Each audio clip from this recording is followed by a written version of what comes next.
I'm Callie Marsh, 32 years old, and the moment my life cracked open happened on a Thursday evening in September, right in the middle of passing the mashed potatoes. My father set down his fork with a precision that felt rehearsed, the kind of deliberate calm that precedes a storm, and said, "We've made a decision about the house. Ryan's moving back. We'd like you to start looking for your own place by the end of the month." The end of the month was 26 days away. I remember the exact sounds of that moment, the refrigerator humming in the kitchen, the neighbors' wind chimes going lazy in the September breeze outside the window, the blood rushing in my own ears. My mother kept her eyes on her plate of pot roast like it contained something deeply fascinating. My father folded his hands and looked at me with the kind of patience reserved for people who've already made their minds. Ryan, my brother, 35 years old and living in Phoenix, where he'd spent the last 6 years building something, which mostly meant calling home when the something needed funding. I looked at my father and said, "Of course, Dad, whatever you need." And I smiled, wide and warm and completely convincing. Because here's the thing they didn't understand yet. I had been ready for this moment for a long time.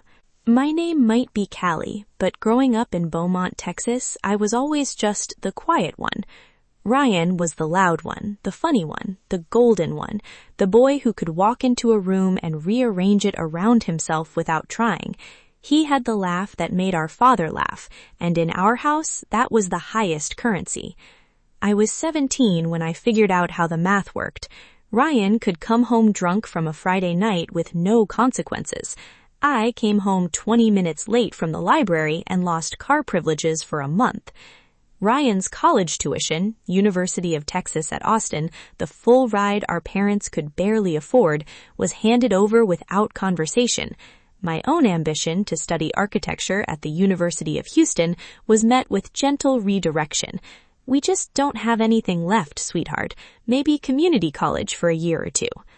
I worked 3 jobs to pay my own way through school, tutoring, waitressing on weekends, doing small drafting projects for a local firm. I graduated with a degree in interior design and a practical bone structure built entirely from disappointment-proofed expectations. Then Dad's heart attack happened 4 years ago, and everything changed. It was a Tuesday morning in October, and I was in the middle of a client presentation when Mom called. She was calm in the way people get when they're too scared to fall apart. "Your father is in the hospital, Callie. It's his heart." I drove home to Beaumont from Houston that afternoon. Ryan sent flowers from Phoenix. It was supposed to be a temporary arrangement. I'd stay a few weeks, help Dad through recovery, make sure Mom was settled. But weeks became months, and months became years, and the temporary room I'd set up in the upstairs guest room became something different, an anchor, a purpose, a life stitched together from necessity and love in equal parts. I turned that guest room into a real space, painted the walls a deep, warm terracotta that glowed in the afternoon light, hung mood boards and fabric samples along one wall for client work, and set up a drafting table near the window that overlooked the old pecan tree in the backyard. That room became the place where I built my freelance design business into something real, conducting video calls while simultaneously managing my father's medication schedules and driving my mother to her rheumatologist appointments 40 minutes away. Dad's recovery was long and uneven. The first 6 months involved physical therapy 3 times a week, episodes of confusion and frustration that he took out on whoever was closest, which was almost always me. There was the night he couldn't remember how to work the television and got so angry he knocked a stack of books off the shelf, and I sat on the floor with him at 11 p.m., putting them back one by one until he calmed down. There was the Tuesday afternoon he broke down crying in the driveway because he couldn't carry the groceries from the car and said he felt useless, and I held his hand on the hood of the car until it passed. Ryan called every couple of weeks. He was swamped. He was dealing with a lot. He was definitely planning to visit soon. When Mom's arthritis began advancing significantly about 2 years in, making it hard for her to manage stairs and cook on the days her hands locked up, I was the one who reorganized the kitchen, installed the grab bars in the bathroom, and researched the specialists in Houston worth driving to. I was the one sitting with her on the bad mornings, bringing her coffee and listening to her tell stories about her own mother, about the house she grew up in, about the summer she was 19 and drove to New Orleans on a dare. I didn't resent any of it. That's what people never understand. I chose to stay because I loved them. The resentment came later, slowly, like water damage you don't notice until the wall is already soft. The first real warning sign came 8 months before the Thursday dinner. I was walking past Dad's office when I heard him on the phone, his voice lower than usual. Ryan needs stability right now. He's ready to come home and get serious. I think being back in the house would be good for him, give him a foundation to work from. I stood in the hallway for a moment, then kept walking, but I started paying attention differently after that. The comments began arriving like small stones. Dad would mention, offhandedly, how the house was really meant to be a family home, not a workspace. Mom would say things like, "Have you thought about getting your own apartment? You're so young, you should have your own place." The conversations they had in the kitchen would stop when I came in. Then Ryan started calling more, not to check on Mom's arthritis or ask how Dad's last cardiology appointment had gone, just to chat, he said, casual, breezy conversations that always somehow circled back to the house. How big was the backyard again? Was the garage heated? Did Dad ever finish that basement renovation he'd started? The breaking point, the moment that moved me from hurt to methodical, was the neighborhood 4th of July cookout at the Garcia's house next door. Half the street was there. The Garcias, the O'Coffer family from across the way, old Mr. Tillman from the corner who always brought his dog, a yellow lab named Senator. Someone asked my father how his kids were doing. "Ryan's been doing incredible things out in Phoenix," Dad said, his whole face opening up. "Real estate investment, some tech involvement. Kid's got a head for business." He paused. Then, "And Callie's still here, keeping us company." Keeping them company. Like I was a houseplant. Like the 4 years of my life, the design business I'd built in that terracotta room, the $68,000 I'd spent on the new roof and the HVAC system and the wheelchair ramp I'd had installed on the side entrance when Dad couldn't manage the front steps, was just a hobby, just company. Mrs. Garcia looked at me with an expression I recognized as sympathy, which was almost worse than what my father had said. I went home that night and opened a spreadsheet.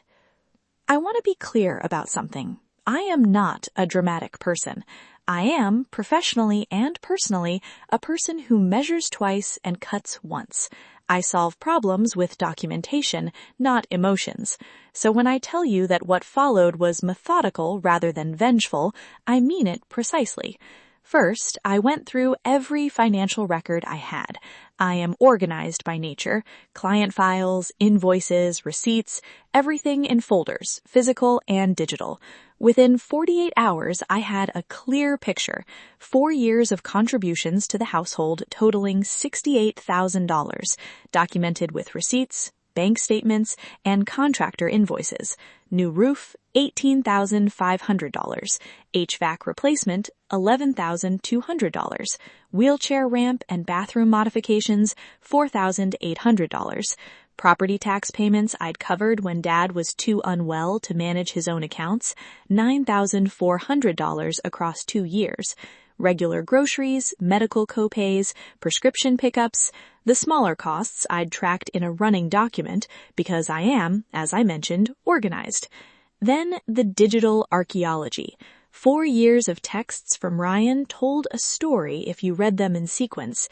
The long absences between messages, the pivoting away from any mention of coming home, the occasional "how's everything going" that he sent when, I would later realize, he was checking on the financial temperature of the household rather than the human one.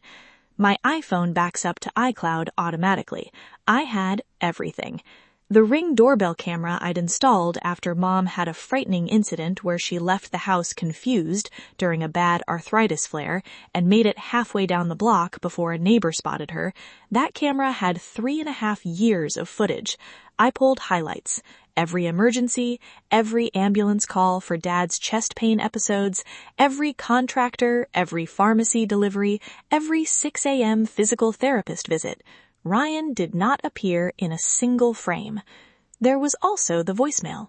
Dad, 3 months before the Thursday dinner, calling to say in a tone that was somehow more businesslike than parental, "Callie, we need to talk about the long-term plan here.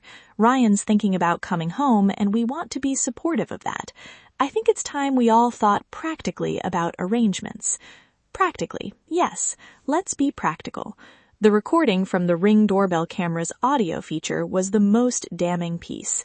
6 weeks before the Thursday dinner, Dad talking on the front porch with a woman I recognized from the yard signs in the neighborhood, Sandra Polk, local realtor.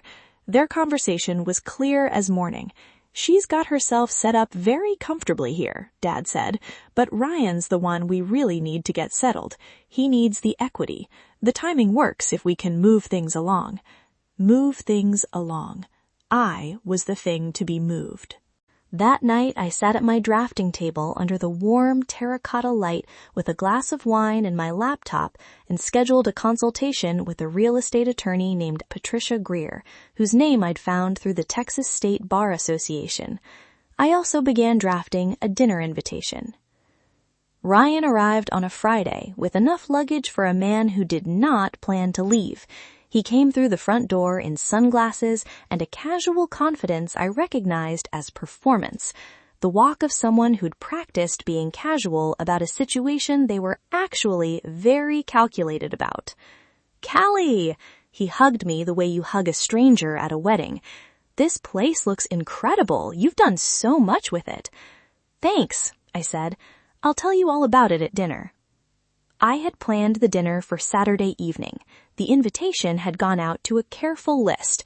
Mrs. Garcia from next door, who had known our family for 15 years and had, without realizing it, witnessed nearly every significant moment of the past 4. Uncle Robert, my father's older brother, a retired civil engineer from Corpus Christi, a man of few words and precise judgment. Coach Denny O'Coffer from across the street, who had watched me shovel the driveway every winter, mow the lawn every summer, and once helped me carry a new water heater up the front steps when I couldn't get it in alone. And Miss Loretta Tillman, Mr. Tillman's daughter, who came weekly to help with her father and had become something of a quiet presence in the neighborhood fabric, a woman who noticed things. I told each of them it was a farewell dinner, a chance to thank everyone who'd been part of our family's life while I was here. Ryan, Dad, and Mom understood it to be the same. It was not the same. I cooked brisket, low and slow, the way my grandmother had taught me, with a dry rub and a patience that required 12 hours. The smell of it filled the house all day Saturday, and I watched my father visibly soften every time he walked through the kitchen. Comfort can be weaponized. Dinner began beautifully. Mrs. Garcia brought her famous jalapeno cornbread. Uncle Robert arrived with a peach cobbler and a quiet, assessing look he gave Ryan when they shook hands. Coach O'Coffer brought his wife and a case of sparkling water. Miss Loretta brought fresh-cut flowers from her father's garden. Ryan held court at one end of the table, telling stories about Phoenix, his business acumen, his networks, his plans. Dad leaned forward like a plant toward sunlight. Mom smiled anxiously and refilled people's glasses. I ate and waited, and when the plates were cleared and the table was comfortable with the particular ease that comes after good food and good conversation, I stood up.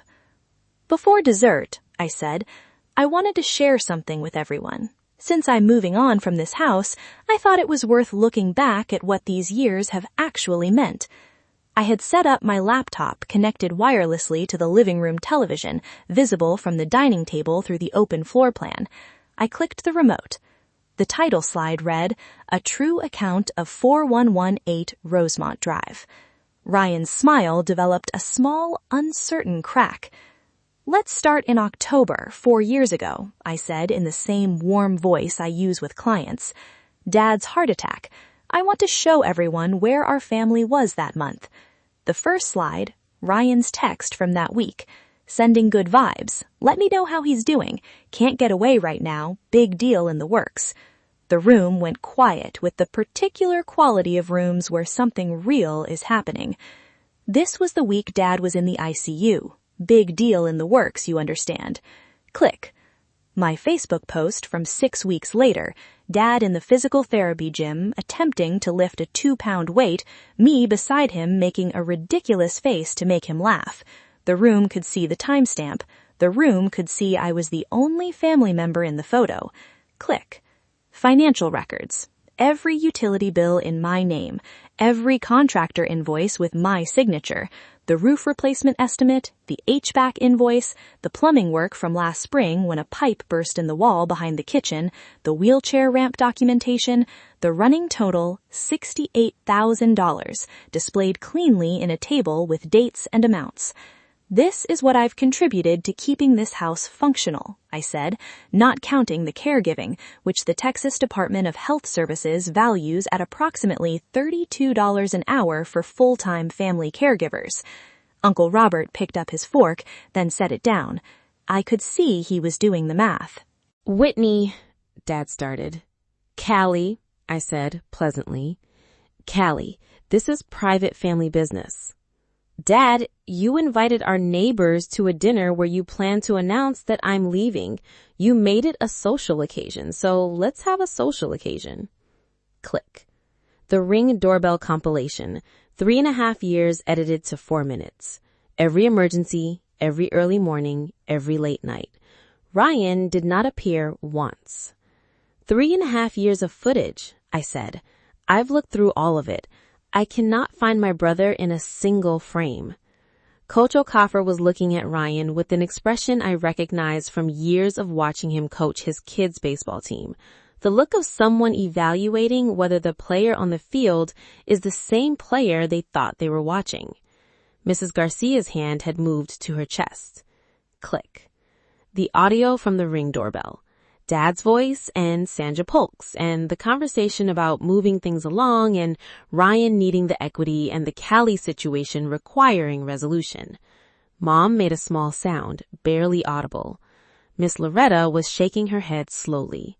So here's what actually happened, I said, moving to the final slide. Simple, white, black text, the way the clearest arguments are always presented. I came home 4 years ago because my father needed someone. I stayed because my mother needed someone. I spent $68,000 of my own savings keeping this house from falling apart. And last Thursday at dinner, I was given a month to leave so that my brother, who has not been here in 6 years, can have a house he did not maintain, did not contribute to, and apparently plans to use as collateral for debts he has accumulated elsewhere. Ryan stood up. You don't know what you're talking about. Ryan, I said very calmly, I know exactly what I'm talking about. I've been talking to a real estate attorney for 3 months. I pulled a manila folder from the sideboard and placed it on the table. I've been pre-approved for a mortgage, I said. I'm prepared to purchase this house at fair market value, which would give Mom and Dad the equity they need without the family being displaced. What I'm not prepared to do is leave a house I have invested 4 years and $68,000 in so that my brother can liquidate it for his own benefit. I looked at Ryan directly. If you want to claim this house, you'll need to reimburse me for what I've put into it, plus interest, plus the fair value of 4 years of full-time caregiving. I've had that number calculated by an attorney. Silence. Then Uncle Robert stood up. Slowly, like a man who had not planned to speak but found he had no choice. Jim, he said, looking at my father, what in the world have you been thinking? Dad opened his mouth. No words came out. Mrs. Garcia was crying quietly, not dramatically, the specific tears of someone who has witnessed something they wish they hadn't had to see. Ryan looked around the table, at Uncle Robert's disappointment, at Coach Okafor's quiet judgment, at Mrs. Garcia's grief, at Miss Loretta's still measuring expression, and found no ally, no exit, no way to reframe what had just happened in front of people who had known this family too long to be persuaded. He pushed back his chair, folded his napkin with a care that seemed almost funny given the circumstances, and said, "I'll leave Sunday morning." He walked upstairs. The room breathed. Uncle Robert sat back down and said to no one in particular, "Someone get this woman more brisket." The next morning, I changed the locks. I want to be specific about that. I did not do it out of anger. I did it because it was the correct practical action, and I had Mrs. Garcia and Uncle Robert present as witnesses, because I have learned that the correct practical action is always better with documentation. Dad sat at the kitchen table while I did it, drinking his coffee, looking out the window at the pecan tree. When the locksmith left, he looked at me for a long moment. He said, "I was wrong." "Yes," I said. "I don't know how to explain what I was thinking." "You don't have to explain it," I said. "But you'll need to do better, for a long time." He nodded. He looked, for the first time in years, like my father, rather than a man performing authority. Ryan left for the airport Sunday afternoon without coming downstairs to say goodbye to our parents. That told me everything I needed to know about the shape of his love for them, which was the shape of convenience and had always been. 3 months later, the house is still mine. The mortgage is in my name. Mom and Dad remain here. They will, for as long as they're living, because that was always the plan, just with me in control of the plan, rather than subject to it. I bought a round dining table to replace the rectangular one. There is no head. Everyone who sits there is equal, and everyone who sits there has earned their seat in one way or another. Mrs. Garcia has a spare key because she was there the morning Dad could barely get out of bed after his second small cardiac event, and she came over with soup without being asked and stayed for 4 hours. Coach Okafor has one too, because last February he saw that my driveway was iced over the night before a bad storm and salted the whole thing at 7 a.m. before I was awake. Ms. Loretta comes on Tuesday afternoons to sit with Mom while I take client calls, and she brings flowers from her father's garden, which are never the same 2 weeks in a row. These are not transactions. They are the shape of love when it's done correctly. My design business has grown. Word travels in a neighborhood where everyone watched a dinner party become something else entirely. I have 4 new clients from Rosemont Drive alone. Mrs. Garcia tells people I'm the designer who knows her value. I've started thinking that might be the best professional bio I could have. The terracotta room upstairs is still where I do my best work. The morning light through the east window hits the mood boards at an angle that makes the colors honest. I think about my grandmother sometimes when I'm up there, the woman who taught me how to cook brisket, who told me once that the most important skill a woman can have is knowing the difference between being needed and being used. It took me 32 years to fully understand what she meant. Ryan texted once, about 6 weeks after the dinner, "Hope you're proud of yourself." I did not respond, because the honest answer is yes. Not the proud that comes from winning something, but the proud that arrives when you stop waiting for other people to see your value and simply start acting like it was never in question. The house is mine. The Sunday dinners happen every week, and now they are loud in the right ways. Mrs. Garcia arguing pleasantly with Uncle Robert about whether cornbread belongs with brisket or is its own category. Coach Okafor's wife teaching Mom a card game she grew up playing. Senator the yellow lab eventually waddling through the door because Mr. Tillman has discovered that Sunday at our house is where the good smells are. The pecan tree in the backyard dropped its first real harvest last October, more than we could ever use. I made 4 pies and brought them to the neighbors. Mom said, "You know, you got my talent for making too much and sharing it anyway." And maybe that's the truest thing. Some qualities get handed down, and some you build yourself, and the best ones are both at once, inherited and earned, growing in the same house where you finally learned to stand your ground. If you've ever been the one who stayed when everyone else left, who gave when others only took, who smiled and held it together while your own ground was shifting, know this. Your patience was never weakness. It was evidence accumulating quietly, waiting for the right moment. And you get to choose when that moment is.